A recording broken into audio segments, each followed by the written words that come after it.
Continuing on with our mini-series on the Minuteman initiative, we're talking again about the Minuteman layout, and this is part 2. We're going to be talking about load-bearing equipment, kind of breaking that down. What is load-bearing equipment? And then, more importantly, what are the things you need to be carrying and the gear you need to carry it? It's pretty simple, so we hope you enjoy the episode.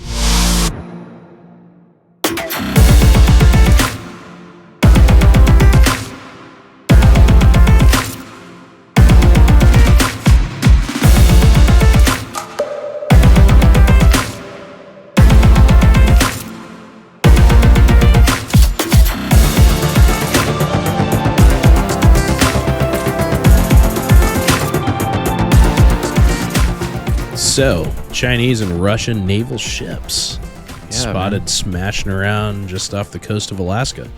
Yeah.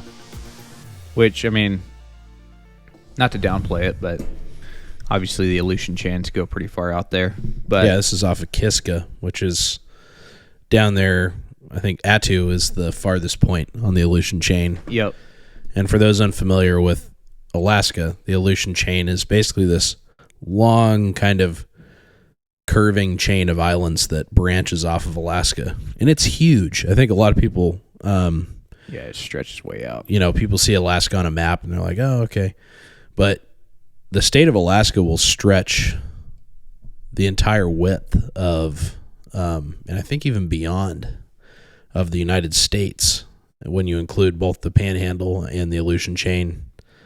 So it goes way out into the Pacific Ocean, but yeah, something that just happened yesterday. Chinese and Russian joint operations. They were in formation with each other.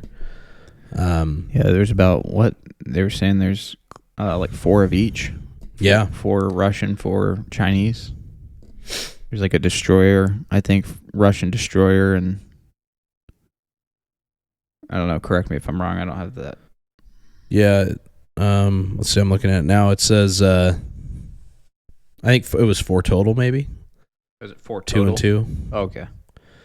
But yeah, crazy stuff. And this isn't uncommon, especially with China. China's been pushing their kind of their sea presence, their naval presence now for several years. Especially the last 5, they've really ramped up their naval prowess, and they're starting to invest a lot more into like ships.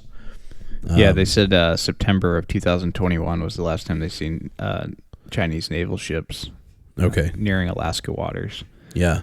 So it happens frequently, but the fact that China has been so interested in becoming like the Arctic warriors, like the owners of Arctic, like read through some of these articles and feel free to check them out, after or whenever, now or whenever. But there's articles all about it. All you have to type in is like Chinese or Russian ships near Alaska, and it's going to pop up a bunch of stuff. But yep.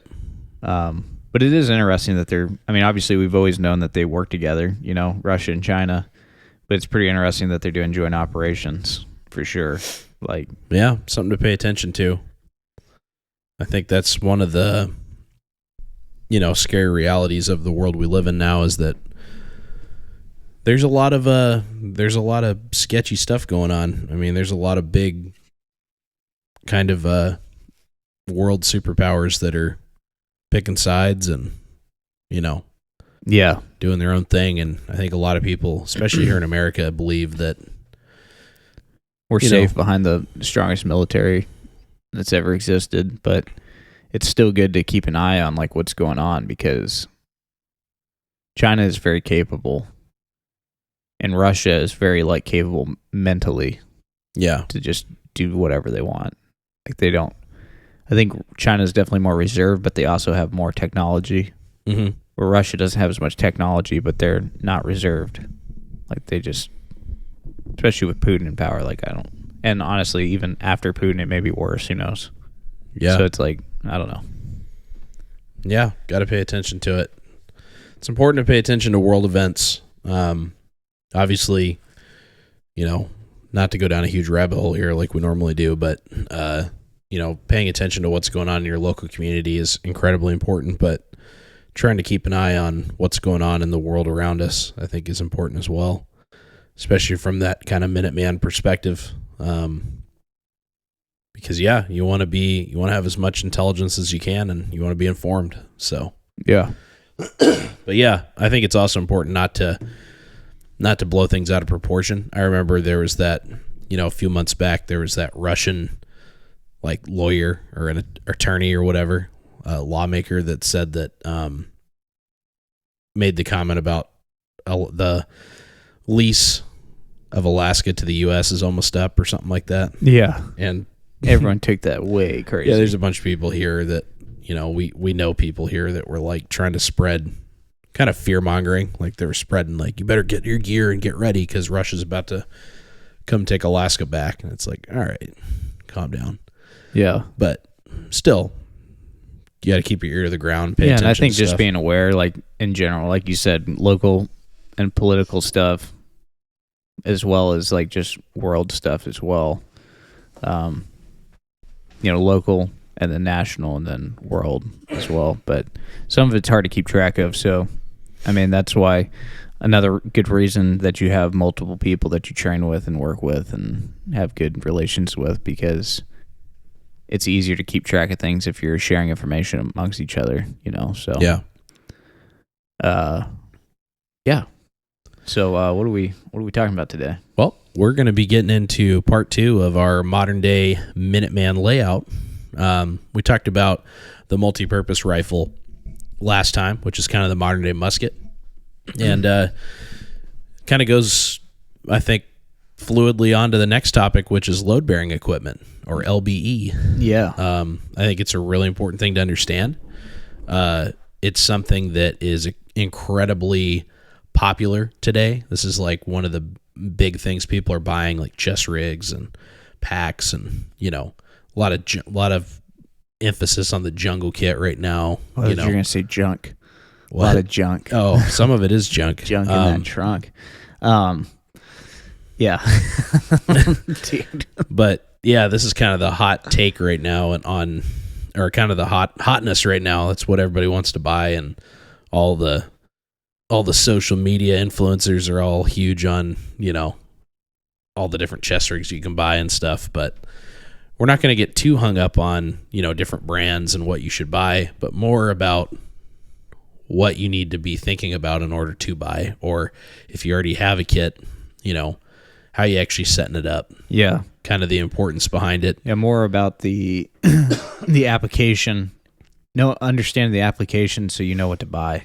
Yeah. Like if you kind of understand, okay, this is what I'm probably going to need to be able to carry. Well, this little micro chest rig is probably not going to work for this purpose, because I need more pouches and areas to carry magazines and things like that. So I think that's something that I made mistakes of early on, because going from the military to the civilian world, there wasn't a bunch of information when we first got out. So I felt like, you just wanted like the lightest, fastest thing, because it was like, that was the cool thing to do, is like door kicking and stuff like that. Yeah. Coming from an infantry background, especially reconnaissance, where I got some of that, but I didn't get like a ton of that side, where most of my stuff was actually sustainment, which is funny because I nerd out on that now. But, then it was like what I did every day. So it was kind of like, yeah, whatever. Yeah. Now it's like kind of gone back to that over the last couple of years. Like, yeah, this is actually makes more sense for certain applications depending on, the environments you live in and things like that. But yeah, I'm about to just go completely into what we're going to talk about and just way too fast. No. Yeah, I think people started to realize the reality of, the kind of stuff they're going to have to carry on them. Yeah, not saying micro chest rigs don't have a place. Like, obviously they do in some situations. I think it's a very specific place, though. I don't think it's like that rifleman mission as a whole, or like that, more specific to what we like to talk about, that kind of Minuteman perspective. Yeah. I don't think it has a lot of... It's kind of like the same argument we made when we were talking in the last podcast about, the Mark 18 builds. Yeah. It's like, yeah, it's got a place, but it's a more specific like job that it's good at versus like, an NPR. So, where Yep. an NPR can do a lot for you. Right.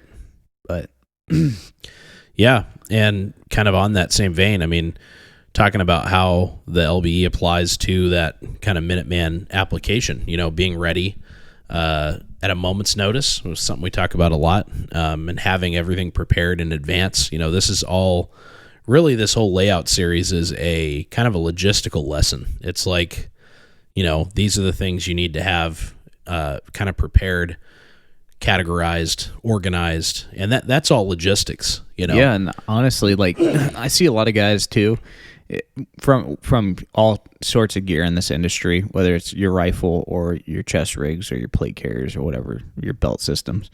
They have like gear that they transfer over from situation to situation. I kind of lean toward, I mean, certain things it's too expensive to have like multiples of, so yeah, sometimes you have to just like move it around depending on what gear you're running, but like having things set up ready to go for that Minuteman mission is important, and it is a way to stay organized as well, because you know how each system you have is set up, whether that's your belt or multiple belts. Different belts may be set up different ways for different mission types,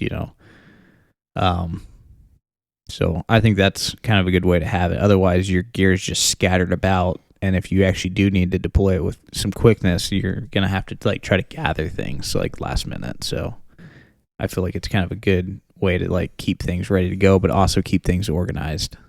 Yeah. Yep. Yeah. So I think we'll kind of just start getting into this.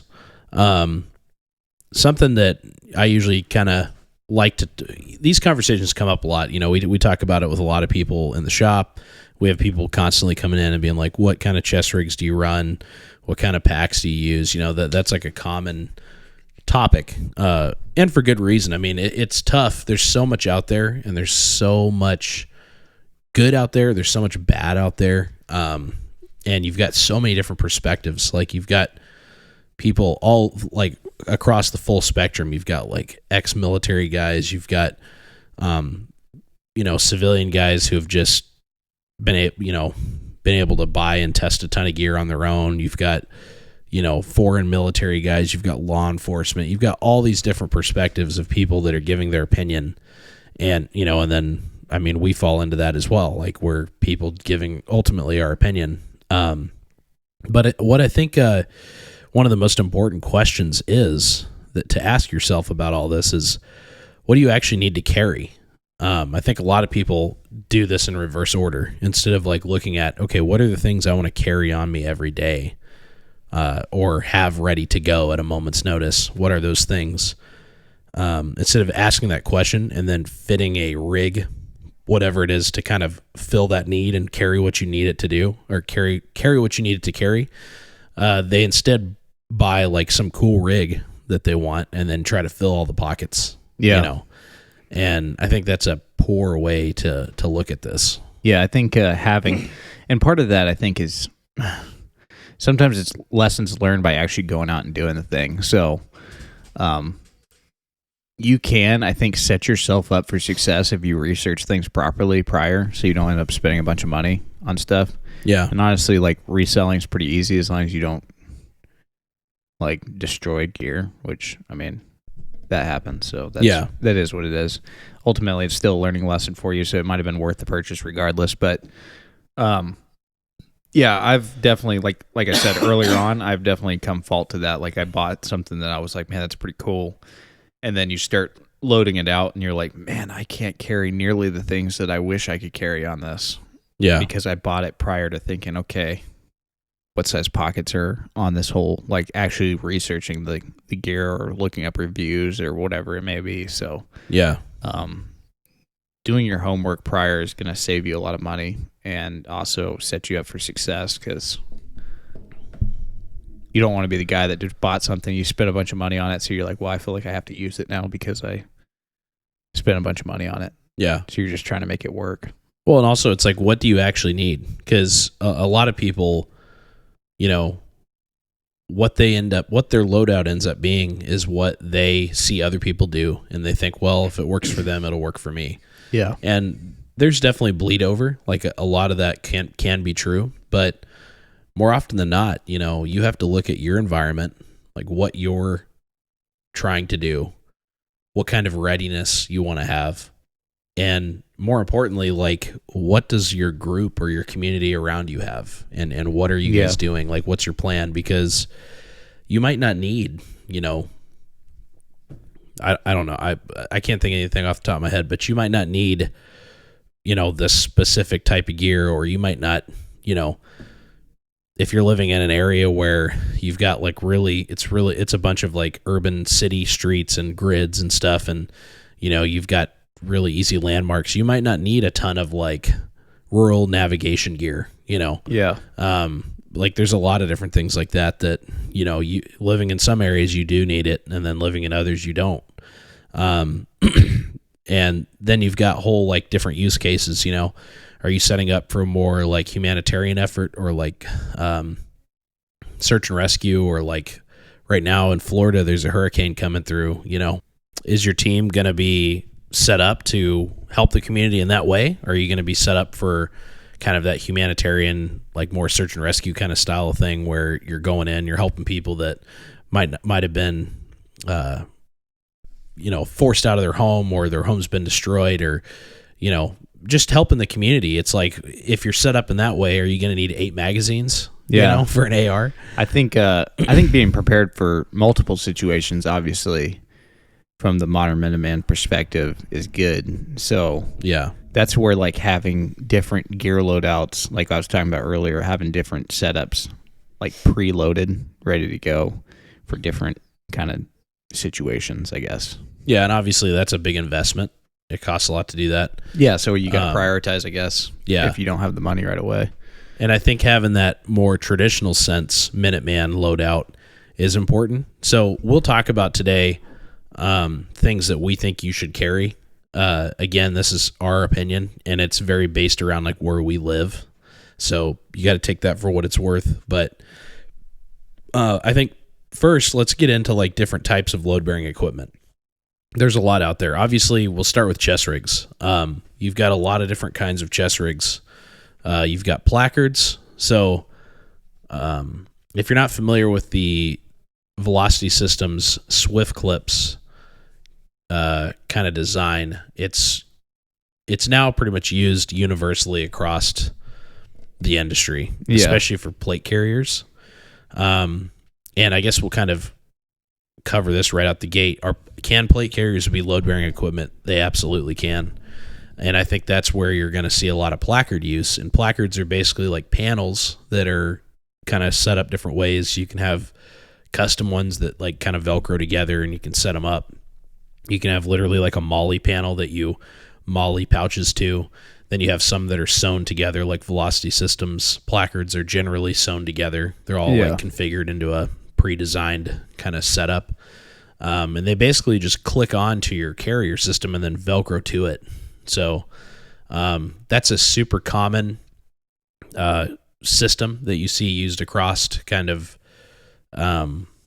Department of Defense, law enforcement, and then more importantly, kind of the civilian and I guess self-defense community / industry. Yeah. So that's definitely one. Then you have like your chassis. So one that comes to mind right away would be like the Spirit Systems Thing 2. So it's like a harness system that's modular. You can outfit it in different ways. It's got MOLLE on it, Velcro, hook and loop like setups, and different harnesses that you can configure. It's a chest rig, but it's like a modular. It's basically a chassis that you can build off of. Yeah, there's a few people out there doing stuff like that. There's quite a few people. Yeah, they're kind of. Yeah, I feel like they're getting more and more popular. Like I've been seeing more new ones come out that people have been building. But yep, and it's a cool idea, because then you can actually, if for whatever reason you thought, okay, yeah, this is going to be the perfect setup. It's not like it's irreversible at that point. Like, right, you can just swap out pouches or whatever you need to do in order to make it happen. But so it's kind of cool in that regard, but I feel like it gets a little bit clunky kind of, just because sewn stuff's always like going to be more solid. Yep. Like it's not going to move and shift as much on you like while you're moving. So right. Yeah. Yeah, and then on that, kind of going right off of what you just said, you have your more sustainment kind of styles where you have like light and heavy, but specifically your sewn in stuff. So yeah, you've got your like pre-designed, pre-laid out, like, sometimes they come like, for example, one that we've been using a lot recently is the Plat Attack Mark V Peacekeeper. And it's got sections of MOLLE where you can kind of configure your own pouches, but the majority of it has sewn in pre-designed like layouts. So, and then you can kind of run the whole gamut of chest rigs. Like a lot of those placards are going to be, more micro-sized, like chest rigs and stuff. Like, clicking into a plate carrier, they're usually carrying less mags. They might have some admin pouches and stuff on them. Then going into the kind of more chassis systems, again, kind of that medium, carrying kind of a medium amount of gear. But then you can also expand those out. They're pretty scalable, so you can really configure them in a way that allows you to carry, like most placards, for example, you're carrying 4 mags max. You know? And then getting into your chassis kind of chest rig loadouts, there is situations you can carry up to 8. Like Tracer Tactical makes a chest rig that you can carry 8 mags in, and it kind of wraps the body. And then if you set up a Spirit of Systems Thing 2 properly, with like their Justa pouches and stuff, you can now carry 7-8 mags. So yeah, and then you've got your your more sewn in systems where you can kind of pick, like, for example, going back to the Plat Attack, it's like that one comes right out the box carrying 6 mags, Yeah. And then you've got, you can carry up to 12 mags with that thing if you really wanted to. Yeah. Depending on if you use your back pouches or your inside pouches and stuff like that. So yeah, and then you could even, if you wanted to, you could run your MOLLE panel and run more pouches off of that too. If you just really needed to carry like just all of the mags in the world. Just going Rambo. Yeah. And then you've got, things like one of my favorite chest rigs that's ever been is the Velocity Systems Mayflower, the Gen 4. Definitely a more kind of light chest rig. I would view it, and we kind of use it as more of a reconnaissance kind of effort chest rig. So it's something that if we're moving light and fast and not really, intentionally not trying to get in a fight, like more like, hey, we're staying out of, we're trying not to be detected. And if we do get detected, it's going to be like, break contact, like moving out fast. Like we're not trying to sit and fight. But yeah, you can carry like 4 to 5 mags in it. And it's a smaller rig, but I like it. It's a good balance of being light and fast, but then also being able to carry a good amount of stuff. But again, I would categorize that in your kind of sewn in pre-built layout style, but it's a lighter chest rig for sure. Yeah. Yeah. And kind of like, depending on the mission type, like some people are like, oh yeah, you can carry a ton in that. It's like, dude, honestly, there's been times where I'm like, man, this doesn't carry nearly enough. Yeah. So it's going back to that mission, like what you kind of are planning on doing, what your team's capable of will kind of dictate like what's too small and what's too big, Yeah, for sure. Yeah. And then after that, you kind of get into another kind of type of load bearing equipment is a belt, belt setups. You've got your like traditional, I guess not traditional, but you've got your, I guess, more well-known battle belts, you know, definitely more geared towards kind of direct action. I think that's important to consider, kind of in line with like placards, like micro rigs and stuff like that. Yeah. They usually coincide. I know like for us, we typically only run our battle belts when we're running more kind of CQB direct action style stuff. So like if mission dictates that we're doing, or like when we're, realistically it's training. So when we're training, like, door kicking and stuff and doing more room clearing activity, CQB stuff with our guys, it's like plate carriers, helmets, micro rigs, like fast packs and stuff like that, and then you've got your battle belt on. So what a lot of people would consider first line gear. I don't really like the lines. I feel like they get complicated fast and people get confused by it. But just your like immediate access stuff, would be worn on your belt. So that's where you're rocking your IFAK and your like emergency reload mags and sidearm stuff like that. Yep. And I think for like a long reconnaissance types of missions, they just end up getting in the way too, like belts do for the most part. Like, and then you're just carrying extra weight at that point. Yeah. Well, especially like you don't gain much by having it either. A sidearm really doesn't do much for you in that environment, anyways, because you're talking about range more than likely, like distance. Yeah. Like honestly, if I have a malfunction and I'm at distance, I'm gonna try to get my rifle back up before trying to switch over to my handgun. So there's really not much of a reason to be. I mean, unless you just really, really like to carry a handgun, then right on, it's good for you. But I think people try. I kind of go back to my like infantry basics when I'm like doing that kind of mission type. It's like they weren't giving us handguns, and that's because an M4 was much more capable than any handgun. Yeah. So. Yeah, people try to force it.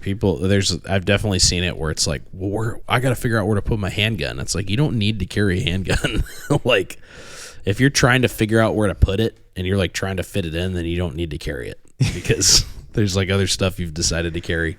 Yeah. So, and there's stuff that I would like, if I'm like having issues, like I'm running out of room, I'm definitely ditching a handgun over like other options out there for sure. Yeah. So. I don't know, but some guys, whatever. I mean, that's just my own opinion, I guess. But, I mean, I rock mine on a battle belt. Yeah, I do too.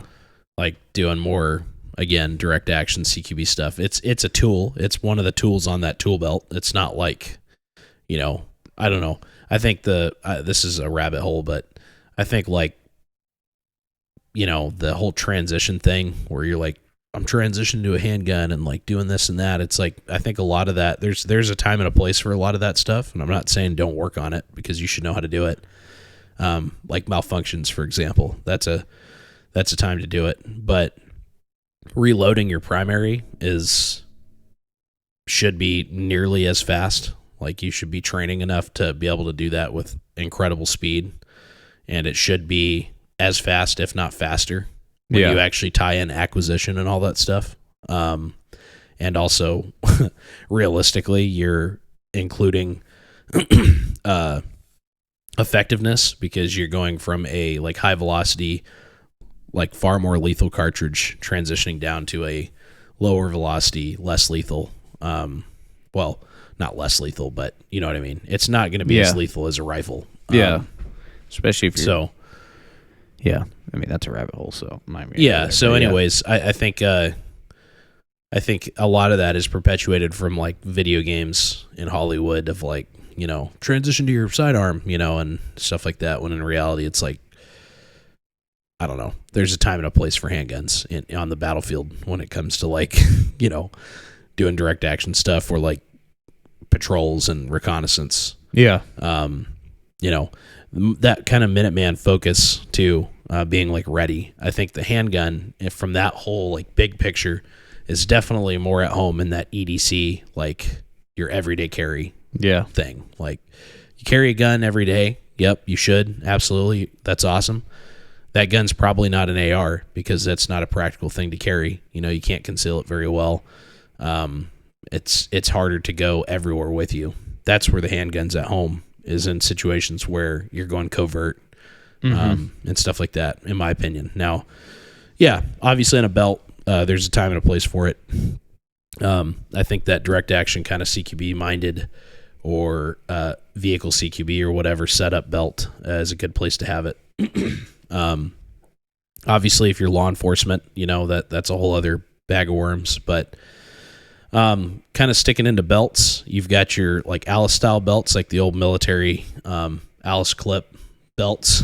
Yeah. Like if you're running that, I mean, awesome, dude. Like more power to you. I don't know why you would put yourself through that much pain. But But they're out there. I see them a lot. And then you've got, obviously your duty belts, like kind of more law enforcement minded and stuff like that. So Yeah. Also something that I'm not sure why you're going that route, but I see it a lot too. And I think it's just different communities and different what's the word I'm looking for? Different kind of opinions that they're exposed to. I think you got people out there that come from more of the law enforcement background, and they're like, yeah, just get a Safari Land 2.25 inch belt and just buy tech locks like crazy and just start routing stuff onto your belt, Yeah. And but tech lock, tech locks do it. Yeah, they do. But I don't know. There's different. There's a guy. Speed, man. There's a guy around here that. Oh no. Comes in. He what? Just going. Anyways. Well, I'm not going to use behind names. the curtain here. There's a guy that comes in here and there. He's an interesting guy, and he's got a pretty interesting kind of collection of. I'm trying to be careful. I don't want. Maybe I shouldn't have brought this up. I'll keep it super vague. He's super into that like law enforcement style belt setup. Yeah. So like his battle belt, I'm using air quotes, looks like a Galco like standard issue police belt, but it's like got some like camo and stuff on it. It's interesting, but he's really big. Like he carries cuffs and stuff, and has a whole like thought process behind it, and sick. That's cool. Nothing against that. I'm just saying that, all that I'm saying here is that. What are you saying, Jacob? What I'm saying is that missions dictate different things. So he's got a mission that I'm not familiar with, and that's awesome. But that's the point I'm trying to make, is that there's different gear for different mission sets. So, anyways, moving on. The harness rigs. Yep. Harness rigs, you see jungle kits. The jungle kits are the hotness right now. Jungle kits and butt packs. Dude. I don't agree with it. I don't think they're the hotness, but the internet does. So I'll say right now, it's not my favorite setup. I'm definitely more of a chest rig fan. It just limits your gear in other areas, because you have to get very specific packs for that kind of stuff, and I don't know, it just gets crazy fast. Plus, I hate things down on my waist. Yeah. I absolutely hate it. But maybe that's just me. Like, I would much rather carry stuff on my shoulders. Like, what's weird with the harness, you're still carrying it on your shoulders too. So it's like, well, you are, but it's still like wrapped around your waist. I know. That's what I'm saying. It's like the worst of both worlds somehow. My biggest problem with it is that if you're rocking a big pack, in conjunction with it, which that's the whole point. I know people are like, that's the point. You don't have to. I've never been in a situation, especially living where we live, where you can get away with not carrying a pack. Not in Alaska, no.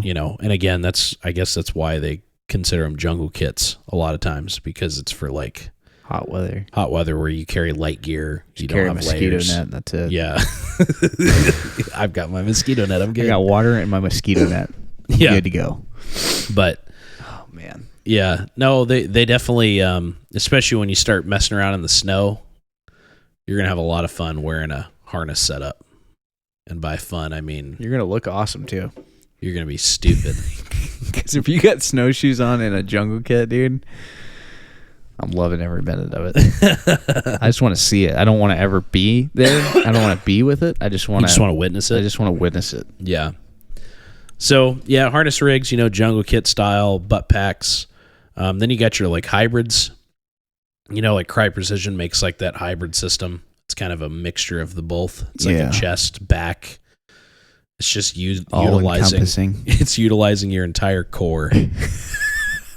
But I don't have any experience with those. I don't either. So I'm not going to talk badly on it. Some people say that they're amazing. and I've also heard that they're not worth the money. So I don't really know. Are they pretty pricey? Yeah. Okay. I don't really know where that lands you. Like, not worth the money, meaning like they're not actually that good, or is it like you spend a lot of money on it and it feels like a chess rig? Like, I don't know what, again, I don't have any experience with them, but they're out there. If you're all into the hybrid system, cool. Here's the thing I'll say. Take a look. I know I've said this on a lot of podcasts. Take a look at what everybody's doing. Like serious, legit dudes that either do or have done this for a living. And then compare notes with others that maybe don't. Like, I'm trying to think of a good example. You've got guys out there that did or have done this stuff, or do or have done this stuff for a living, right? Like guys like ourselves. Like, we used to do this stuff for a job. And we've continued to stay in this field even after our service. Then you've got guys out there that never did this as a job, but they're in these fields, they're civilians, they don't have any backgrounds, nothing wrong with that at all. But there's crossover. They're paying attention to like some of the old school stuff and then looking at modern variants of it, and they're finding like a blend in between. Then you've got your guys that are just over here just trying to just be super unique, and they are moving mountains to get the most niche, just super high speed, but it's actually not high speed, like kind of sexy gear, It's like, oh, I got this super rare Cry Precision skeletal cage hybrid system thing. And then it's like, oh, I got this, like, look at this butt pack and I'm wearing it. And then it's like, you actually get out there and you start working, and then before you know it, it's like, I'm just getting a regular chess rig. Yeah. Just pay attention. Don't fall for and it's I might hurt a lot of feelings here, but it's like the same mentality as like the Clone Wars mentality of like, I'm going to clone a rifle. I'm going to make it clone correct. Oh, I know that part works better, but that's not clone correct. This is, I know it's from the 80s, but it's sick. That's awesome. Like that stuff is cool, and I'm here for it. That's like more of the hobbyist mentality, but not the Minuteman mentality. Yeah. Get your realistic, like, ultimately you have to be out with this stuff. Like, that's something that just really consider that you have to carry it and work with it, and much worse, possibly fight in it. And if it sucks to just walk around in, it is gonna suck to fight in. Yeah, but the number one rule is to look cool. So yeah, but that rule gets forgotten pretty fast. Let's say that rule gets trumped if you're miserable.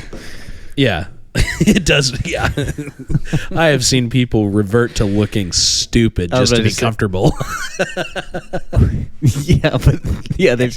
There's you can go far in either direction. Like, you can look super cool and be super uncomfortable. Yeah. And then that makes you not look cool because you're sucking so bad in your face that you're making. Like just look like bag of dicks. Yeah. Or vice versa. Like, you're so comfortable that you don't even look like you belong. Like, you're just like, man, this guy. Yeah. This guy's not even. So I guess the biggest advice I have about all of this, like when you're talking chess rigs, belts, harnesses, and even packs, we are about to get into packs, but don't try to reinvent the wheel just to be like the self-defense hipster, or the Minuteman hipster. Like, just take a look around and ask some questions, ask questions, look at common reoccurring gear. Like, for example, Velocity Systems Mayflower chess rigs, you see them everywhere. Tons of people run them. They've been around forever. That's the other thing, is like, it's one of those gear items that's pretty old, like, considering, how much the industry's changed. Not Jungle Kid old, but it's old. Huh? I said not Jungle Kid old, but it's old. But it is used like crazy out there. And then same thing, like the Velocity Systems Jungle Kit has been around for, they've actually that's kind of newer now, but there's things like it that have been around. Tactical Tailor makes one too. Like there's stuff like that that works really good. It's been around for a long time and people still use it. And it's like, based on old ideas that are just being done with modern, materials. Yeah. There's a reason for that. And there's a reason that companies like both of the ones I just listed continually win military contracts. You hear it a lot of like, oh, mil-spec doesn't mean it's good. Yeah, or you hear like, oh, military contract and went to the lowest bidder. That's not always the case. The military is not stupid. Like, well, they're stupid, but we've been a successful fighting force for a long time. Yeah, and the U.S. military has always been very good at innovation and like utilizing capitalist industry and stuff like that to get good gear. We really saw a huge onset of that from World War II. Like that was one of the big things that made the U.S. military successful is you had companies like Ford and John Deere and, all these random like Singer sewing machines that just were like, we're making rifles, like stuff like that has just been in the blood and the DNA of the U.S. forever, Yeah. And so now it's like we carry those same ideas over. It's like, hey, let's use the capitalist industry that we have here in America and garner the gear we need. So all that to say, I think there's a lot of benefit in looking at what has worked in the past and what's being done today. Now there are new things that are always coming out, like Spirit of Systems is a great company, for example, to look at. Yeah. They have taken modern ideas and innovation and done such a good job. I own a Spirit of Systems Thing 2 setup, and it's really cool because of the modularity of it. I mean, you can change it around so fast and easy, and it's a pretty awesome setup. You can run it with like an H harness, you can go X harness, there's a bunch of different ways you can run it. So there's a lot of, it's not just them, there's a lot of companies that do stuff like that, but they're just a good example of like kind of utilizing old thoughts, but then putting a completely new spin on it. And really leaning into like modularity. So it's honestly, it's hard. I think it's hard to narrow down like what direction you want to go. And that's why jumping back to like that initial question, like what do you actually need to carry, is so important. I think that's why that question needs to be answered before you start spending a bunch of money on gear. Yeah. Also, we have the benefit of living in a day and age where there's a YouTube video on pretty much everything. So go out there and watch reviews on stuff.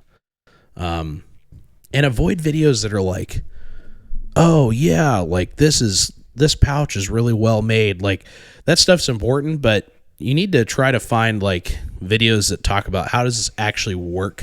Like if I take this on a 12-mile ruck march and I'm out there for days using this, how did this work? Like how did this ride? And I don't know, maybe there's not a lot of videos out there that are that way. That's something that we plan to do. Yeah. But, we don't want to just do review videos on like, this was well made and this Velcro's quality and, oh, this buckle will last, that stuff's important, but I think people get hung up on like that stuff, I guess. Yeah, I agree. Also, I mean, with some of that stuff, it's not going to be the same depending on the person. Like different gear is going to be more comfortable for other people, I feel like. But yeah, like I've met guys, like a perfect example, the Plat Attack. We really like it, me and you, but we know guys that don't really like the way it rides and stuff like that. So yeah, I don't know. Yeah, body type plays into a lot. Also, I don't know. I like chest rigs to ride pretty high. Like I'm a fan of them being higher up. Yeah, me too. Because then when you're in the prone, you're not forced, like you're not like up on you're not being forced up off the ground. Yeah. It's like it's easy to push up into that void like right under your chin. Not saying that that's what rides all the time, but when it rides a little higher, you're kind of in the prone in a more upright position. It's also just like more natural to carry everything on your chest than it is like down by your belly button. Like it just drives me nuts when I see like belly rigs. It's like that's called a chest rig for a reason, but but some people like to carry them like that, so that's fine. Some people just don't know too, so there's that as well. Yeah, that's true. But yeah, both Steven and I are pretty big chested guys, so it works. Like big kits like that we can wear, up on our chest, and they don't end up being giant. Like some guys, they wrap all the way around their body, and you're like, whoa, dude. But whoa, dude. But like whoa, and like not a good way. Yeah. Not like whoa, but like whoa. Yeah. So getting a little bit into packs. We're not going to spend a ton of time on packs here because this is not. We're going to do a loadout on or a layout episode on like a 72-hour pack or like a sustainment ruck. But packs are LBE, and you've got basically your 3 categories. You ready for these groundbreaking categories? I am. Small, medium, and large. I don't want to spend too much time here. We'll get into leaders and stuff at a later podcast, but you have like your small kind of day packs, like a 24-hour pack, or like your, fast pack, like you've got your like zip-on styles, like Velocity Systems, Faro, Spiritus. They all have like zip-on panels that are kind of a hybrid between like a hydration pack and an actual like pack, 24-hour pack. So all those I would kind of put Haley's into that small flat pack would be kind of in that same. Yep. I'd put all those in that small category. Then you got your mediums. That's where you're getting into your more, 48-hour, maybe even 72-hour kind of pack. Like a lot of your general purpose packs. Mr. Ranch makes some good good packs in this category. Would you say an assault pack is a medium pack, or? Yeah, I think an assault pack. Like it can kind of vary, depends sizes. Like a larger assault pack, I guess. Yeah. Like one that comes to mind is one that comes to mind is the Tactical Tailor. I think they call it their 24 to 48 hour bag or something like that. That's original. It's it's got a better name than that, but I can see like the specs on it randomly in my head, and it's like 24 to 48 hours, but they call it something else. It's a cool pack. Yeah, Mystery Ranch definitely has quite a few packs actually in that range. Yeah. Where they're like it's kind of like almost like an internal frame, but not like big really. They're just kind of smaller. Yeah. It's like a backpack basically. Yeah. The size of a it's a backpack? I thought we were talking about duffel bags. No, well, like a school backpack almost. Yeah, like that size to a little bigger almost. Right. Yeah, and then you've got your large packs. So getting into like your long-term like heavy packs, like sustainment, multi-day, 3 to 5 days. Like you've got enough gear in there for, up to a week even. External frame, internal frame, like you've got all kinds of different options.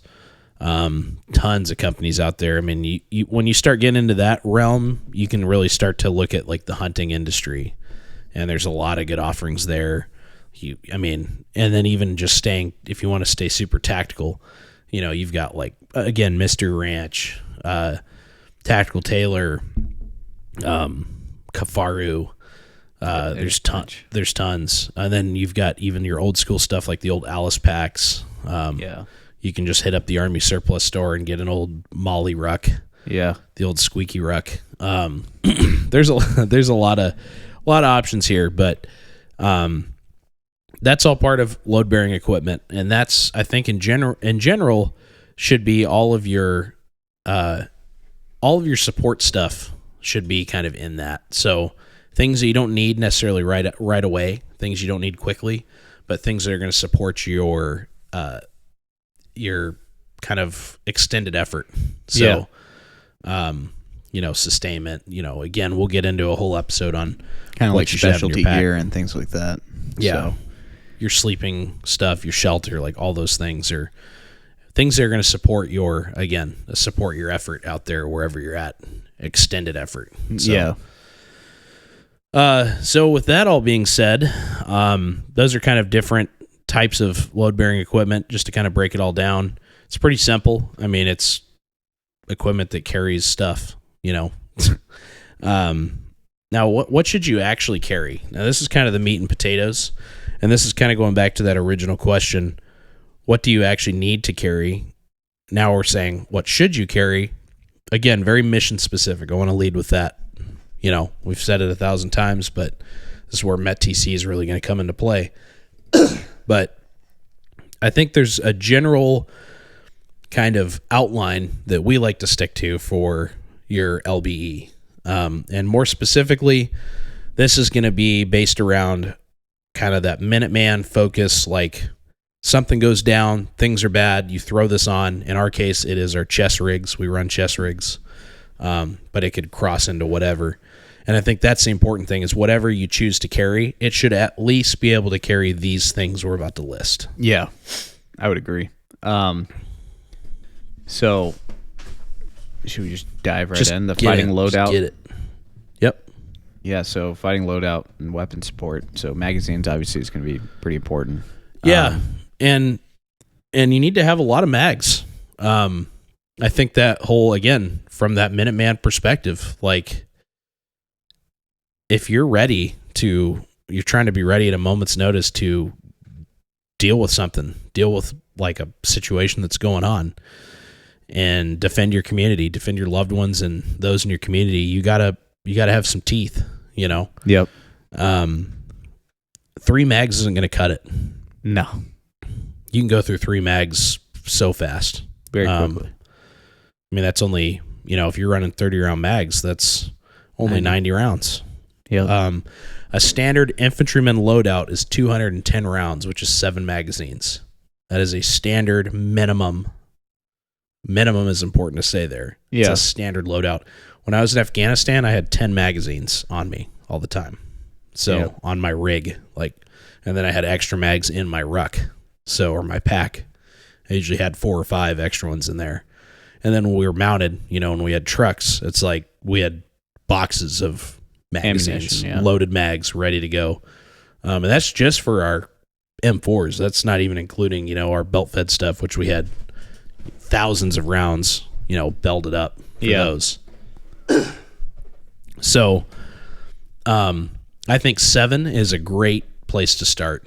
And I think that's a fantastic kind of minimum to have. You should at least have 7 mags, in my opinion. Yeah. And that includes your, the one that's in the rifle. Yep. Yeah. So 7 mags across the board. If you can run 8 on your kit, 8 or 9, that's great. I actually run, on my personal rig, I've got 6 30-round mags, and then I've got 2 20-round mags. Now, the reason I carry 20-round mags is because they work really good in like a tripod, and they're nice in the prone, if you're running like a bipod or something like that. So for more like observation, reconnaissance kind of stuff, it's nice to have some 20-round mags in your loadout. Yeah. But I usually rock and roll with a 30-rounder already in my rifle, ready to go. So might switch that out depending on what we're doing. But so yeah, I've got ultimately I'm sitting at that 9 mag usually, but 2 of those mags are 20-rounders. So a little bit less ammo technically, but still a good situation to be in, I think. Yeah. Now weapon support, this is getting into like your spare parts and stuff like that. You want to have some simple stuff. I mean, generally this is more about like batteries. Yeah. Everything's pretty much electronic nowadays. Like we're running electronic optics and IR lasers and lights and stuff, and having some batteries nearby. I don't know. I'm kind of go back and forth on this. So like for me right now, I run all my extra batteries in my pack, but you actually run batteries on your chest rig. I do both. But yeah, but I mean, you have batteries. I have batteries on my chest rig too. Because I mean,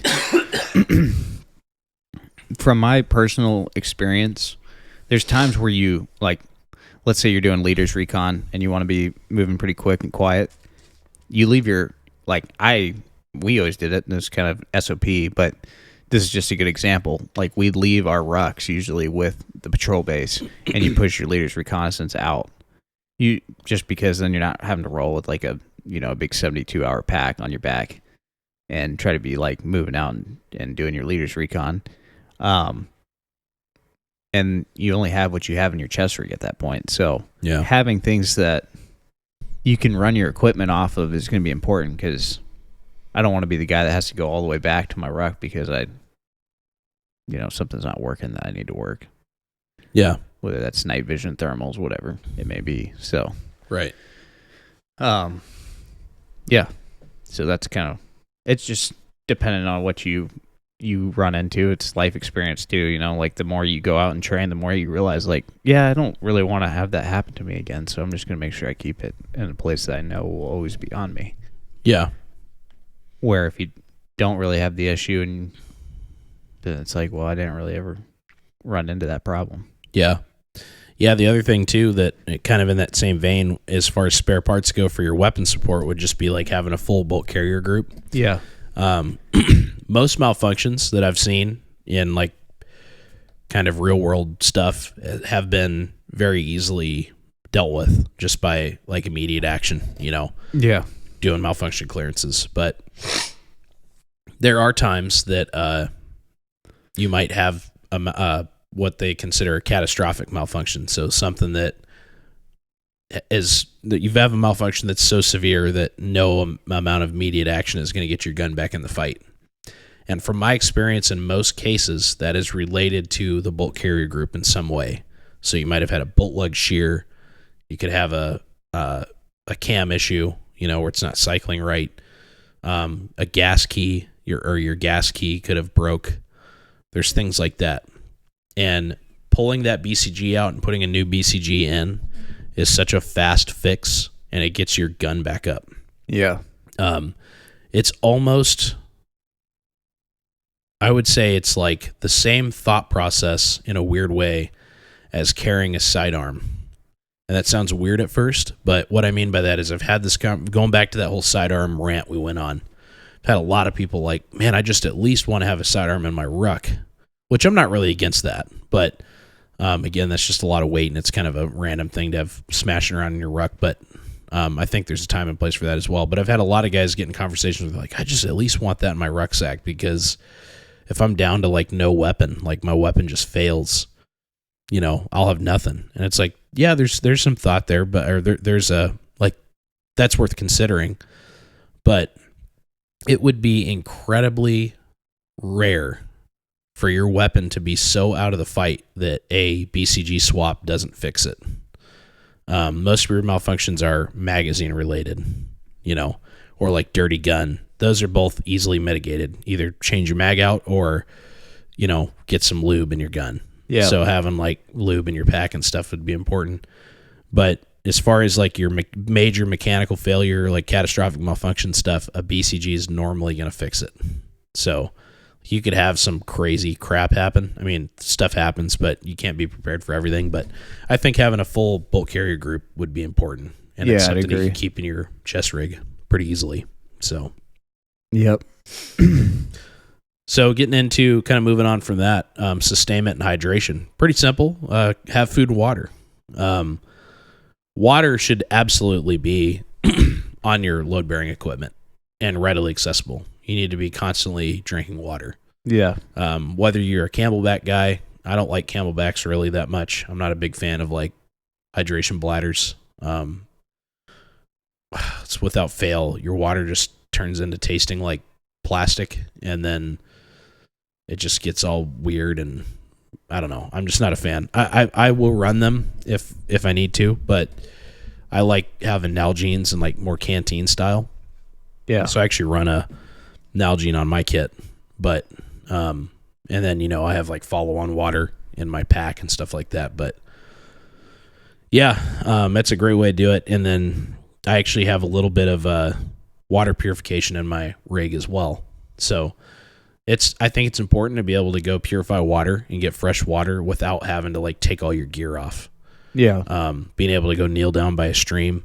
We live in Alaska, so water is always available here. Like that's actually a pretty fortunate thing for where we live. Even in the winter, like there's snow everywhere. That's water. You just have to heat it up. So being able to make water without like taking off all your kit and digging into your ruck and doing a bunch of that, I think is really important to be able to do. Yeah. So that would go in line with that. Now food, I don't have a full MRE smashed into my chest rig, but having some like Lickies and Chewies on board, I think is vital. So some like power bars, some Jolly Ranchers, something like that to just keep a little sugar in the system and keep you kind of going. It's like it takes up no space, doesn't really add any weight, and it give you a lot of fuel to keep on going. Yeah. I'm personally, I rarely carry food in my chest rig, but that's just because I don't know. I don't like. It's rare that I'm like maybe some peanut butter, but even then it's like peanut butter, dude. The peanut butter monster over here, dude. How do you have peanut butter in your chest rig? Oh, you just get the little peanut butter packs from the MREs. Oh, okay. Yeah, yeah. But like, I don't just steal them out of them. But anyways, I'm kind of like to the point where it's like, man, if I'm hungry, I can just wait till I get back to my rucksack. It's usually how I'm kind of am, but yeah, like I'm never like so hungry that I'm like, man, I'm just energy drained right now. When you're like on a big movement, you've never just been like, dang. No, really. I don't get hungry when I'm like working hard. Like, see, I lose that hunger. I don't get hungry, but I get that kind of like... I just need water. That draining kind of complacency. So it's nice to like distract yourself from your pain with like a sweet Jolly Rancher or something like that. Yeah, I don't know. I'm food motivated. I'm like a dog. So yeah. I'm like, oh, yeah, it's lunchtime. I get like... Yeah, that was like when you were talking about basic training, like you're just like making it to the meals. Yeah. Which is kind of funny. I don't know if I ever thought that way maybe I did. I don't know. I can't remember, but that's why it's so hard for me to like keep the weight off, dude, because everything, it's probably such a terrible mentality to have, but I probably have a really unhealthy relationship with food, but food's like always a reward for me. Like, yeah, like the thing I do for fun is I make like an elaborate meal or like a decadent fine dining dish. Like that's like what I do for fun. So anyways, so I keep all that in my chest rig. Got my chef's knife and my truffles and caviar. No, I'm just kidding. But that'd be pretty sweet, but dude, a tin of caviar. You need to have that guy though. Like every group needs that guy. Who, the camp chef? Yeah. Yeah. We got a few of them in our group actually. Yeah, we do. It's kind of nice. So we literally have like a chef and a sous chef when we go out and do training. Actually, we got even more now that I'm thinking about it. But yeah. Anyways, OPSEC, can't get too detailed on the food habits of the team. No, I'm just kidding. Oh no. Anyways, yeah. So food, water. Yeah, I think. But I mean, regardless, food is obviously going on some sort of LBE, regardless of whether you're someone that needs to have it like readily available on your chest rig or someone that needs to just like have it in the rucksack. Like, yeah, food is there. So for sure. Comms is super important. Yeah. It's huge too. And it's huge. Fully loaded because there's so much gear in this like vein of stuff. So yeah, obviously having good radios, good quality radios that can withstand weather and also obviously transmit or not transmit, but whatever. Yeah, transmit. I was scared I was going to get grilled by Andrew again about broadcast versus transmit. Oh yeah, no, transmit and receive. Yeah. And then but that's kind of a huge topic because it's not just radio; it's like antennas. Yeah, and that's support. Push to talk. That's what I was about to get to. Radio support. Yeah.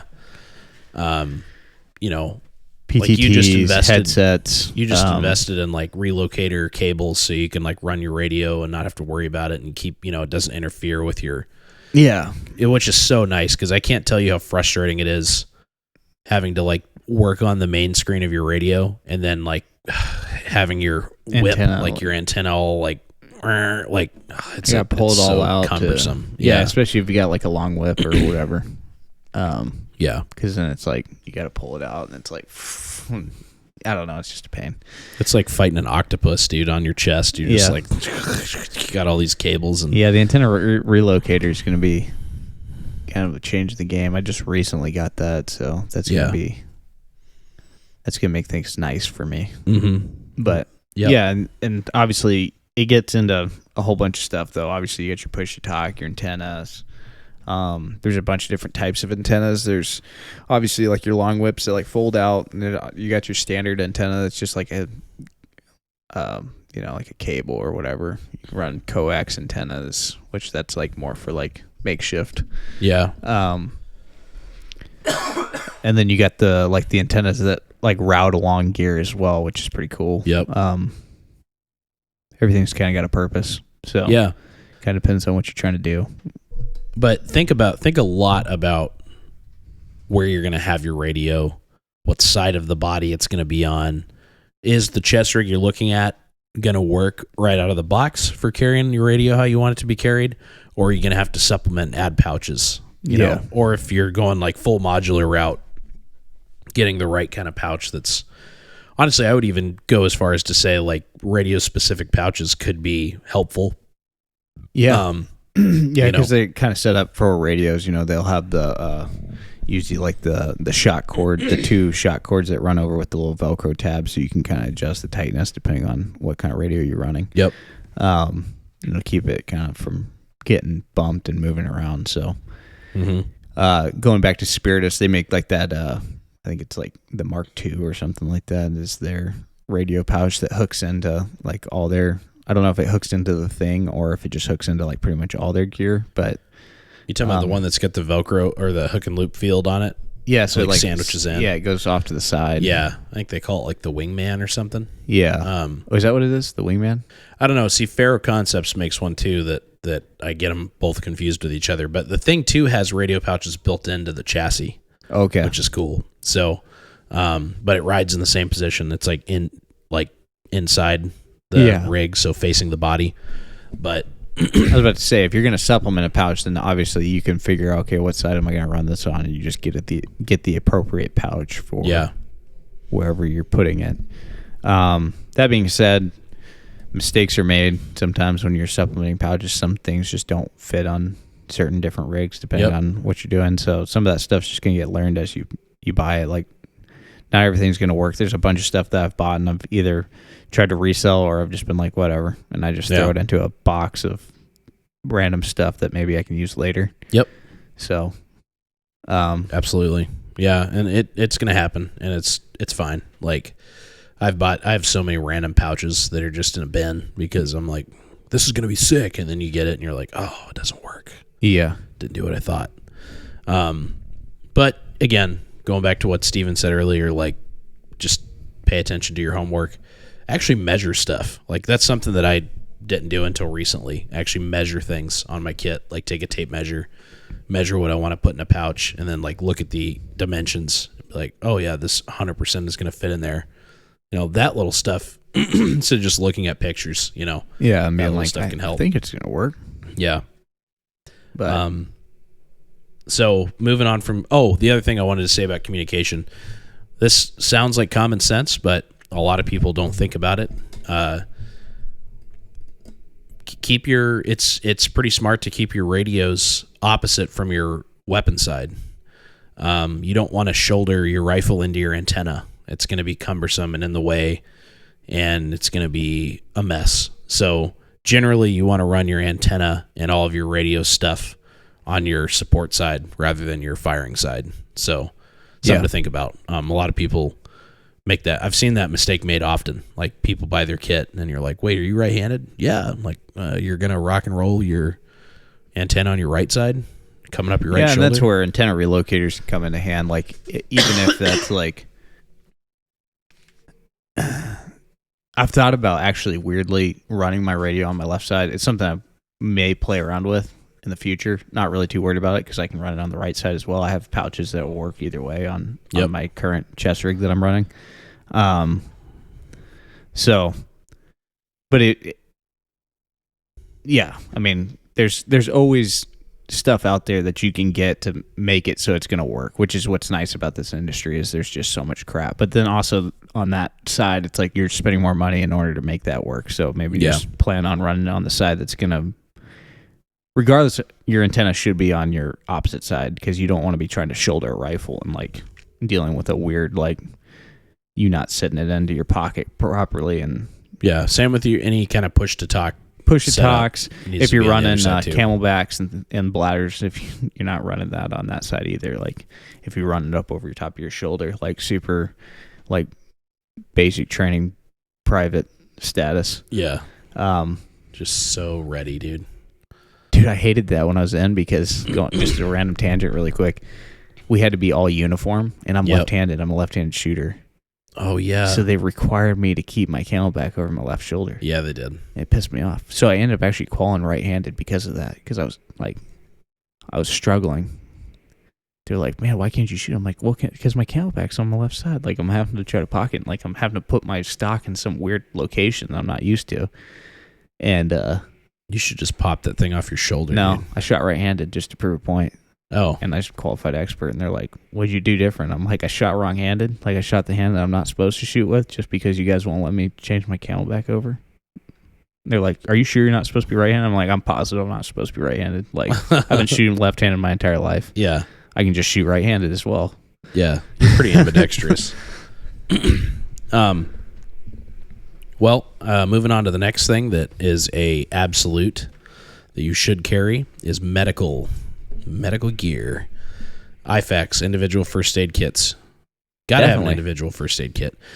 Here's something too. So there's a lot of, I'm using air quotes, standards out there for where you should carry your IFAK. Don't get too hung up on that. As long as the rest of your group you're working with knows where you have it, that's the key. You can do that through like clear labeling. So like making sure it's clearly identified on the kit as like this is a med pouch, so other people can find it. Because generally the whole use of an IFAK is that's your individual first aid kit. So if Steven goes down, I'm using his IFAK on him. So like when I come to work on Steven to patch him up, I'm going to take from his IFAK, not my own, you know? Yeah. We had SOPs in my unit when I was in that it was carried on your left side. It was so no matter what it was on, if it was on your belt or if it was on your, flick, whatever it was on your left side. So that was kind of our standard. You don't need to get that crazy with it, but you can. It helps, being able to quickly identify and find things. If you've got a small, close-knit group, you're just going to know where it's at on everybody's kit because you know them and you work with them. But absolutely having individual first aid kits on any kind of gear that you're throwing on, it just needs to be riding on there. Whether it's danglers or directly mounted or whatever it may be. Pretty much any individual load-bearing equipment that I have has an IFAK on it. So my belt system has one on it. That always stays with it, and then my chest rig has both of my chest rigs actually. So I have a few different chest rig setups, but the two that I kind of interchange between depending on what mission I'm doing, they both have their own IFAK that stays with it. Yeah, I have the exact same situation, and then even placards, on your plate carriers. Yep. They need to have them, Yeah. And danglers work really well. Like that's kind of what me and you have kind of leaned toward, unless you just. Except for our Mark Vs, but that's just because you've got the real estate. Yeah, you got the real estate to pull it off. But some of those chest rigs, like we said before, aren't quite big enough for some of the stuff that me and you like to carry. So a dangler pouch is an awesome option to like, okay, now I can add a med kit with this because it's a good place because if you do need to get to your medical gear, your own stuff, like let's say you're working on someone and they got blown up pretty bad where their gear's scattered all around or whatever. And it's like, okay, they don't really have a med kit that's available right now. So obviously I'm going to dip into mine. It's in a good spot where you can see it. Like it's there. Like you can grab what you need out of it and work from there, as opposed to something that's like maybe attached behind you and you can't get to it. So just having it available, and from that perspective, even for maybe your team members having it available as well, something that can be removed from wherever it's at and put in a position where they can actually work on you. Yeah, again, this goes into like there's so much out there now. There's so much good gear out there on the market. It's all well thought out too. Like it's like, don't get something lame. Like I see people all the time buying like, you know what I mean? Like I see people buying like, hey, look at this med pouch. It's like, it's literally like a general purpose zipper pouch. Like why? Well, because this company makes it and it's cool. It's like, dude, no. Like there's so many good options out there of breakaway, like blowout med kits that are super well thought out. Like get a good system. Ever since the kits have come out where, you know, you have your bag that attaches to whatever it attaches to, and then once that's opened out, you actually have a separate like thing that basically blows out of that, or even either that or it's like a sleeve that it slides in or out of. Ever since those type of medical kits came out, it's like, dude, that's the way. I can't go back now because it is so much more effective. And from like, if you actually train medical, which we highly suggest you do, if you're actually working on casualties and it's easy to do. You literally just, if me and Jake were going to do it right now, I decide an injury that I want to try to stump him on. I just make him have to treat me. I'm unconscious or whatever. He just had to come find it.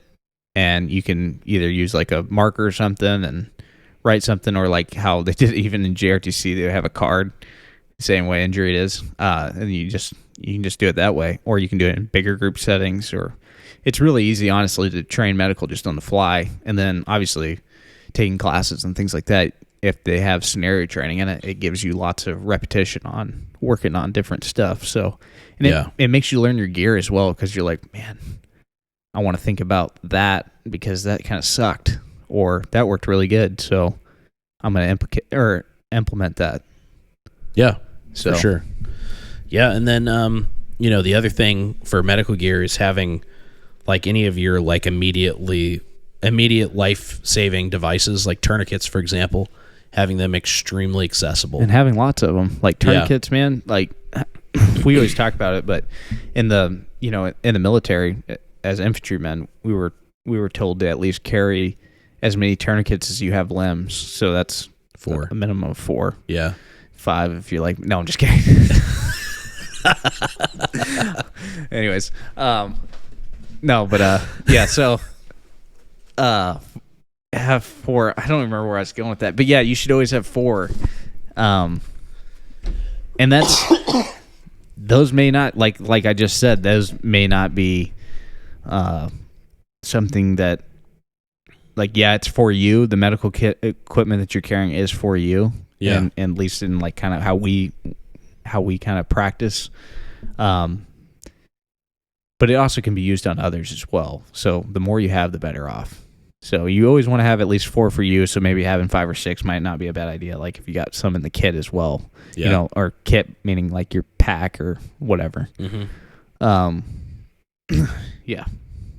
I don't think I have anything else on that, but yeah, I mean, then you can kind of get into like other stuff that might be worth carrying. Like you have your kind of thinking more in that community support vein, having like PPE, like gloves that are readily accessible. So I have like a little kind of general purpose pouch that's underneath my mags on the chest rig I have, and I've got like just basic little like odds and ends, and in there I've got like a CPR mask and then like PPE, so like gloves, like latex gloves, medical gloves, and then a couple other little things like that so stuff like that you could have that you don't have to bust into your kit, so things that supplement, you don't have to dip into your own personal gear, but they're more for like dealing with other people. So that could be good too. And then if you are a more medical trained person, or you're I think every group needs to have somebody that's a lot more dialed in for medical, then obviously you're going to need to have all of your TCCC style kind of kit stuff, and that probably be in a pack. But yeah, and that kind of gets into that specialty items things. Exactly. Like that'd be like more of your medic, having like an actual aid bag. Yeah. Anything else on medical? No, I think that covers it pretty well. This is, and we're kind of just skimming the, Oh, we're yeah, just this kind is of all breezing super through this. abbreviated. Yeah, because this would be a multi-day podcast if it wasn't. So, navigation, super important, especially in our area. Yes. Maps, compasses, map tools, GPSs, things like that. Yep. I can't say enough. I think GPSs expedite your land nav skills. Like, they are super helpful, and they kind of keep you, I guess, make you a little faster. Yeah. But having the ability to do it old school and actually plot and shoot azimuths and things like that is incredibly important. Oh, it can be a lifesaver. And then obviously with that, not only having the skill to do it, but also having the gear to do it as well. Mm-hmm. You want to always have contingencies, especially with things that have batteries. Yep. Like, batteries will eventually fail, and there's potential that you can't get batteries. So, especially because a lot of the GPS devices out there are like they recharge. They're not, they don't have like batteries inside of them. Yeah. They've got, you got to plug them in, and that's something to consider because solar panels. Yeah, I mean solar recharge, things like that could be smart to have, but that's something that from a logistical standpoint you got to consider. But maps are never going to run out of battery, so just having like maps of your area, that's vitally important. That's something that you have to do now is get maps of your local area and beyond. Anywhere that you could reasonably be or have to go, I think it'd be important to get maps made. I agree. Of those areas. And good quality maps that you can do land nav with. Yeah. There's gear that goes along with it as well, obviously, like map markers and protractor. Yeah, protractors, and there's a bunch of stuff. But yeah, you'll know if you know how to do it, you'll kind of know what you need. And then if you don't know how to do it, go take a class, and then you'll know what to do. Yeah. You'll know what you need, basically, is what I can say about that. This is something that we would love to start doing classes for in the future. And we plan to. Because it's lacking in Alaska, I feel like. Yeah. Even just like a basic land nav. I would like to get even more intense than basic, obviously, but like just from like ground zero, just going like as basic as you can go. But yeah. There's nothing really in our area, which is kind of crazy. But and traveling outside the lower 48, if you're able to do that, then do it, because there's plenty of good people doing them outside the state for sure. Mm-hmm. Signaling and specialty equipment. Yeah. Being able to have like simple signaling tools. This gets very specific into like your team's SOP. Yeah. But, some guys use like flares or smoke grenades, or there might be like signaling mirrors or whistles. These are all ways you can signal some fire rock. IR signaling devices. So yeah, like a foxtail, there's different things like that. Yeah, like the fire rock, which is like common in the infantry world. Yep. It's just a VS-17 yeah, panel. VS-17 panel wrapped around some heavy object that you can check. Yeah.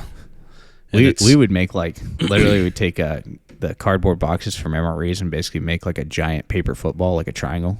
Yeah. Wrap them in that, and then so they would be wrapped with the VS-17 panel, and then on each side we would do an IR chem light like taped to the sides, so you could crack them and you could just throw that sucker, and it would literally like just be this. They're pretty sick, but we still call them fire rocks. Like, yeah. So that way it worked during the daytime, just the VS-17 panel. Yep. And then at nighttime you just crack the IRs and throw that sucker. More sound effects. Yeah, dude, you gotta have them. So these are things that, simple, like kind of what Steven just described. These are things that you'd probably pull out of like a ruck. But, like chem lights, like simple little things that don't take up a lot of space, they are really good to have on your chest rig. I actually keep it's not a VS-17 panel, but it's like that same color orange. Yeah. Just not wrapped around anything, just the actual material itself. And I keep it folded up in one of my pouches in my chest rig, just because it has more uses than just being a fire rocket. You know, you can use it for others. Well, mostly just signaling, but you don't have to wrap it around an object and chuck it. You know. So yeah. But yeah, obviously night vision, nods. Yeah. When you're cruising around during the daytime, sometimes it's nice to have it off your head and just put it in a pouch. That's an option. Mm-hmm. If you want to keep it on your helmet, then whatever, keep it on your helmet. Yep. But just think about that. Also for, like, you know, on that same vein, but in the thermal spectrum, having like thermal optics that you can scan with, you know, day or night, it doesn't matter. That's something that I definitely believe in having on your chest rig in like a general purpose pouch or something like that. Something you can pull out and just for situational awareness. And in that same kind of area, like a rangefinder or like a monocular. Yeah. So things for getting, again, better situational awareness and then maybe even PID or positive identification. Yeah. So, yeah, and if you're doing distance shooting, it is like it's nice to have that stuff for training aspects too, so you can get lots of time behind like a monocular or rangefinders and things like that. Like get that stuff dialed in just by going out and doing that. Mm-hmm. So if you already have it in your gear and you're going out and training with it, that way you just have it. But it's also useful in like real life situations as well. Right. Another big thing I would say to have in there is like methods of camouflage, like face paint or camo nets or like stuff to mask your IR signature as well. There's tons of that kind of stuff as well. That kind of gets deep fast. Ghillie suits potentially if you're into that. Yeah, I mean that's not gonna be in your chest rig probably, but no, but that's like in your pack. Yeah, for sure. But face paint, I keep face paint in my chest rig. Yeah. So same. But good. You got to touch it up here and there, you know. So you don't want to be white facing around. Yeah, and then there's just obviously like things that like you may prioritize over someone else that you want to have in your chest rig on top of that, like things that we didn't list in this so far, you know. Yeah, like if you're just one of those old cracky lip boys and you got to have that chapstick on deck, better have it. Then you got to have it. Keep those, as Grantham says, you got to keep your lips supple. I have to use chapstick like once every year, so there's like a weird period of time. Yeah, it drives my wife nuts because she uses it a lot. And I'll be like, oh, she's like, what? And I'm like, oh, it's that time of year I got to use chapstick. And it's like one day and I just put it on and then I never have to put it on ever again. Dude, we got supple lips all the time, ready to go. Lips were built supple, dude. They just come out of the womb supple. What in the world? So some other considerations that I think are really important. Here's a big one. Fitment and positioning. Make sure that your stuff actually like rides and fits and works right. Don't look like a There's nothing that irks me more than seeing somebody put their dude. Yeah, dude. So looking like Radagast the Brown out there, dude. Like put your like people have their gear on and their straps are all over the place and one side's like dude, we all had that guy in the military, dude, that was like that. Oh, and those guys are just everywhere and oh man. It's just I just like, try to get fix your stuff them. dialed in. Get it dialed in. Make it straight. Stow your excess strap. Like cut it and burn it if you need to. Like get rid of it. I think it's a hazard. I have that same mentality of like if I see you and you got a booger hanging out of your nose, I'm gonna tell you about it because I hope that someone would tell me. Like, yeah, I'm always gonna let you know, like, hey man, you got a bat in the cave or whatever. Yeah, like regardless of who you are, I'm gonna tell you. Yeah. And hey man, your lips aren't too supple anymore. You got to get that chapstick. Nah, I might not do that, but because they probably know. Like, yeah, if their lips are just killing them. But boogers, man, you never know. Yeah. Well, sometimes you know, but sometimes you just don't know. But yeah, so you got that, and then where I was going with that is hopefully if my helmet's all on sideways or something stupid, like I just look like trash.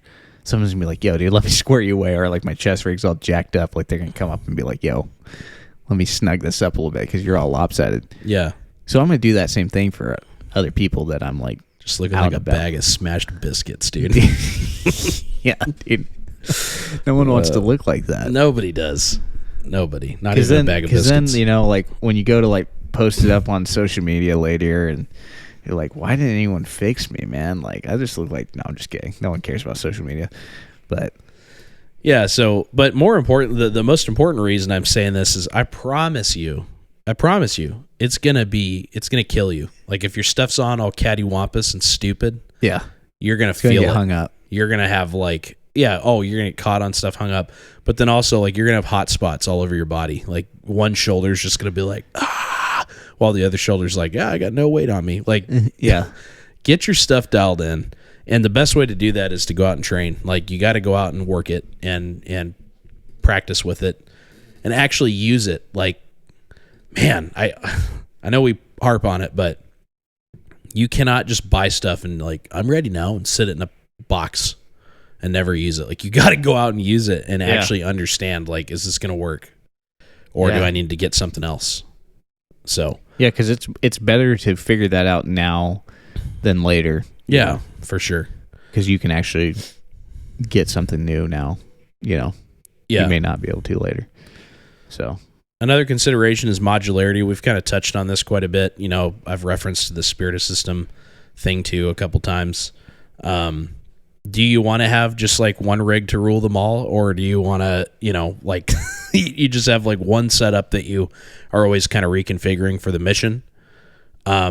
That's awesome. You'll save a lot of money doing that, like just having like different pouches that you kind of like swap out and change out. But realistically, you're not. It just tells you you're not going to do it too. Yeah, and you're just not going to do it. Like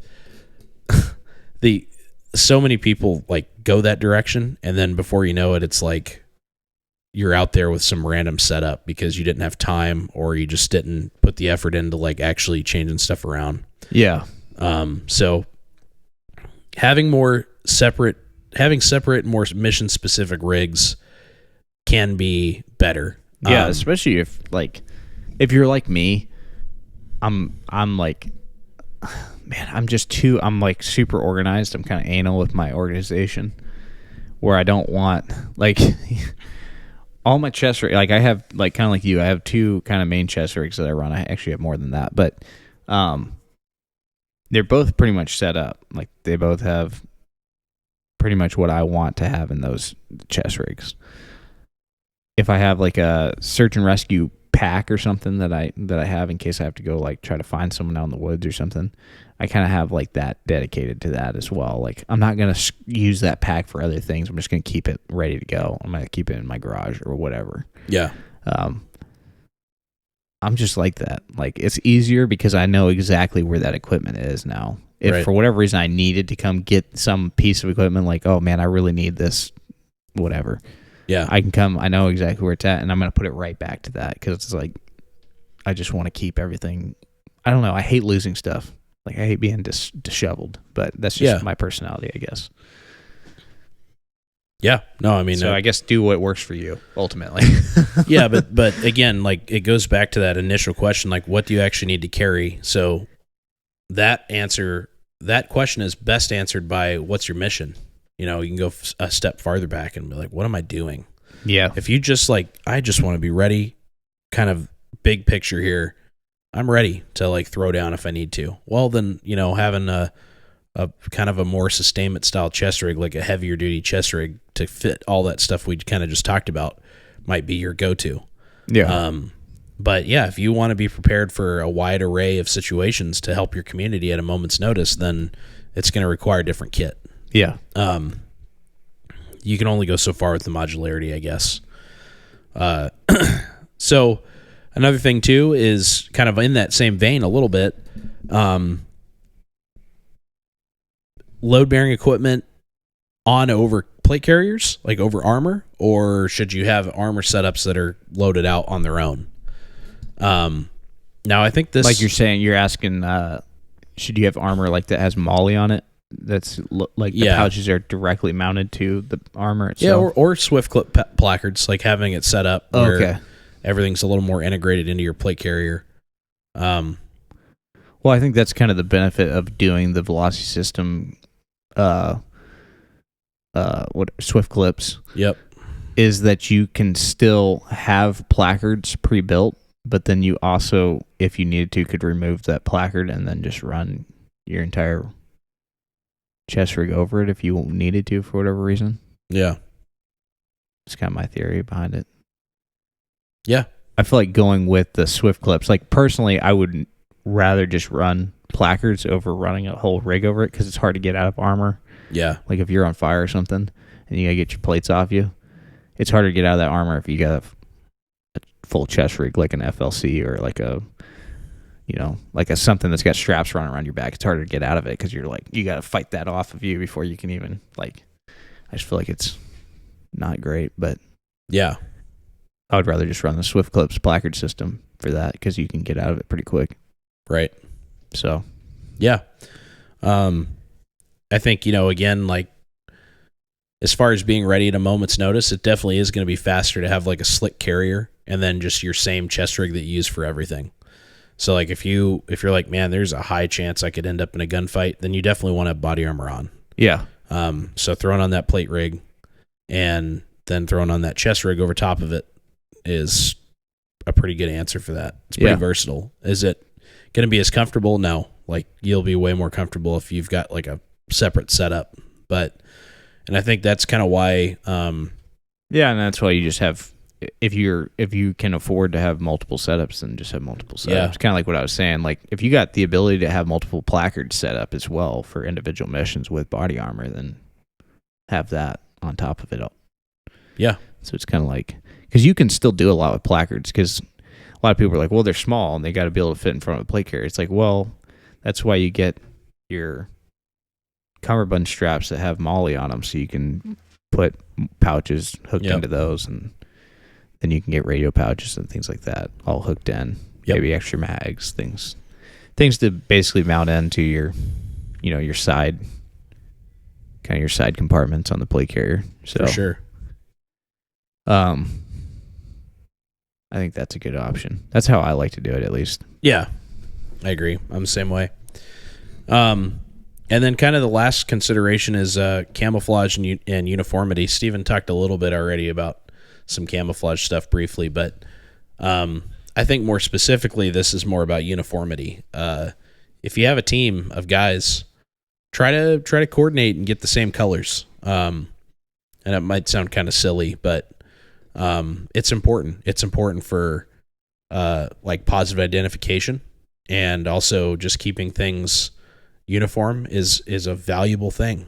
It might be something that doesn't make as much sense to people that haven't worked in a kind of a military capacity, but uniformity kind of passively builds team cohesion. Like if you all have the same colors on and stuff like that, there is kind of a background mental thing that happens. Yeah. And it's positive. But the most important reason is that positive identification, being able to look across and be like, okay, that's one of my guys. He's got on the, you know, if you're running just like civilian clothes, but you're running like a, you know, a certain color or something, it's like, yep. But more importantly, like your chest rig or your, you know, jungle kit or whatever you're running, if they're all the same color palette, that's going to be identifiable. And you don't need to go crazy and pick something super like, you know, well, we all rock orange or whatever, you know. I mean, it's got to be something that makes sense, but yeah, there's just as you're buying kit, that's something to think about. Maybe coordinate a little bit. I think people just jump into it. They're like, I got a M81 kit, you know, and it's like, look at how sick it is. And it's like, nice, dude. Like you got that Spirit of Systems drop. You nailed it. You know, now it's not going to be available for another year and a half, and no one else can get it. And that's cool. But so maybe taking a second and like sitting down with everybody that you work with and being like, hey, what do we want to go with here? You can also spray paint your gear. I know that's like a more, you know, it's a kind of a more frowned upon kind of thing, but you can spray paint fabric, no problem. So yeah, actually works pretty good. Yeah. But just consider it. It's just another thing to consider when you're buying your stuff. Yeah, and it doesn't necessarily have to be the same. Like you were talking about the M81 Spiritus. Like if everyone's running M81 chest rigs of some sort, then there's still a level of identification. Oh yeah, there. no, that's the point I was making, is that like if you all do it together, then sweet. Yeah, you know. But just I would recommend picking a, you know, it could be coyote or green or OD or whatever, it doesn't matter. But having some uniformity in your like main gear, I think could be or is very valuable. Yeah, I would agree. Yeah, well, that pretty much covers it. I mean, there's a lot of other stuff we could talk about, but we just kind of wanted to break it down. Kind of give you brainstorming points to kind of look at, like if you're looking to buy a chest rig or maybe thinking about getting a new chest rig, things to kind of help you kind of make the decision a little easier, I guess. Yeah. So yeah, give you kind of that food for thought, and then also give you kind of a baseline of like, if you cover these things, that's a good starting point, good foundation for that kind of Minuteman focused load bearing equipment. Yep. Again, like you're going to have to critically think about this stuff and really break down like, what do I need for what I'm doing? And it's going to have to be tailor fit to you and your environment. But I think everything we talked about today should give you a good kind of baseline to move forward with.